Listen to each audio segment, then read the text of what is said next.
La Asamblea Nacional de mayoría oficialista levantó este martes la inmunidad al diputado chavista Hug Bel-Rou, detenido el pasado fin de semana. Por lo menos 19 altos funcionarios han sido detenidos en las últimas semanas. En lo que Maduro ha llamado purga anticorrupción figura Tarek El Aissami, quien dimitió como ministro de Petróleo de Venezuela, y una serie de políticos y agentes económicos de su entorno, entre ellos el superintendente de criptoactivos, Yoselit Ramírez. Según el mismo Maduro, las detenciones involucran al Tribunal Supremo de Justicia, la estatal de petróleo PDVSA, así como algunas alcaldías del país.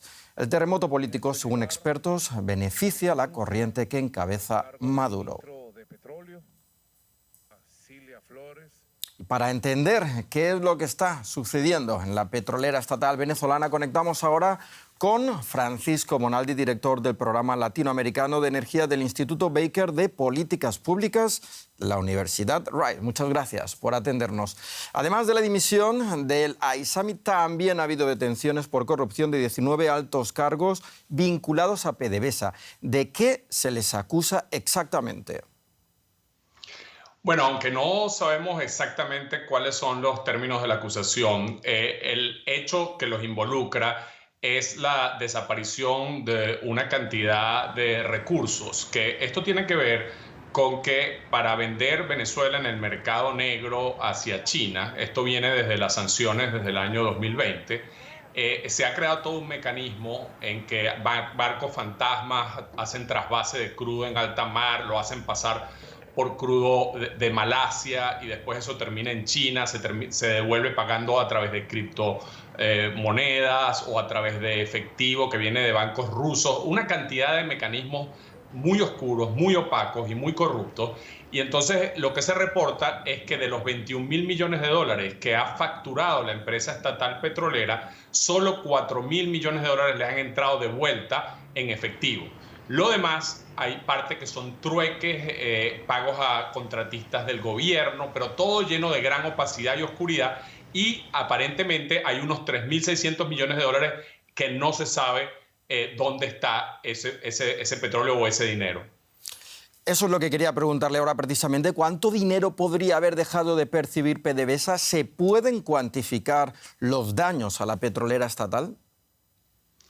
Es difícil sin una auditoría y con la opacidad y la falta de transparencia que hay en Venezuela. Recuerda que Venezuela está rankeado entre los 3 últimos países del mundo por Transparencia Internacional en términos de control de la corrupción. O sea que la corrupción es un tema endémico en Venezuela. Esto lo que hizo fue potenciarla, toda esta opacidad en la venta de petróleo. Antes el petróleo se vendía solo a compradores que llevaban años comprándole a la empresa petrolera, confianzas bancarias, etcétera, etcétera. Ahora todo este mecanismo ha llevado a que no sepamos dónde está el dinero. Sin embargo, por lo que reportan de la auditoría que ha hecho el gobierno, ese monto de dinero de alrededor de 3.600 millones de dólares de los 21.000 exportados pareciera que es el que no tiene destino conocido, no se sabe si se va a poder recuperar. Y eso sin hablar de la parte de trueque y de la parte de pago a contratistas, en que lo más probable es que haya también comisiones de intermediarios. O sea que es una cantidad muy considerable, porcentualmente probablemente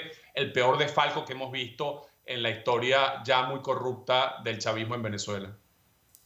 Esta purga de funcionarios chavistas deja al descubierto, como nunca antes, las profundas divisiones en el seno del régimen de Maduro. ¿Estamos asistiendo a una lucha de poder? Yo creo que sí. En Venezuela, cuando se acusa a alguien de corrupción en la Venezuela de Nicolás Maduro, es básicamente porque ha caído en desgracia, porque hay una purga política, porque hay una disputa entre facciones dentro del gobierno. El señor El Aissami era uno de los hombres más poderosos del gobierno venezolano desde la época de Hugo Chávez, con conexiones muy importantes en el Medio Oriente. Estados Unidos lo había puesto en la lista de sancionados y lo acusan de narcotráfico.